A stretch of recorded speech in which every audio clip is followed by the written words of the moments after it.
everyone, welcome back to Guide with Samuel. In this quick tutorial, I'll show you how to transfer money from your BBVA account to your Revolut account without paying unnecessary fees in 2025. Let's get started. Step 1, open your Revolut app and get your bank details. Launch your Revolut app. Tap on Accounts and choose your currency, e.g. UR, USD, GBP. Select his details to view your IBAN, BIC, or account number. Copy these details carefully. You'll need them for the BBVA transfer. Step 2. Log into your BBVA app. Open your BBVA app and log in securely.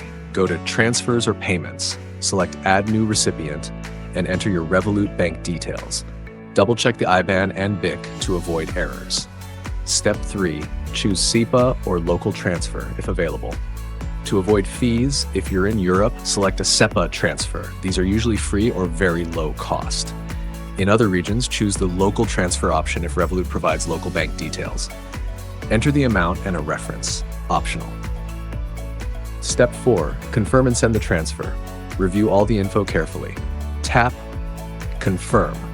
Your money should arrive in Revolut within 1 to 2 business days, often faster. Tips: avoid using SWIFT transfers unless necessary. They may incur fees. Always send in the local currency of your Revolut account to prevent conversion charges. And that's it. You've transferred money from BBVA to Revolut without fees. If this helped, like the video and subscribe to Guide with Samuel for more practical finance guides. Thanks for watching.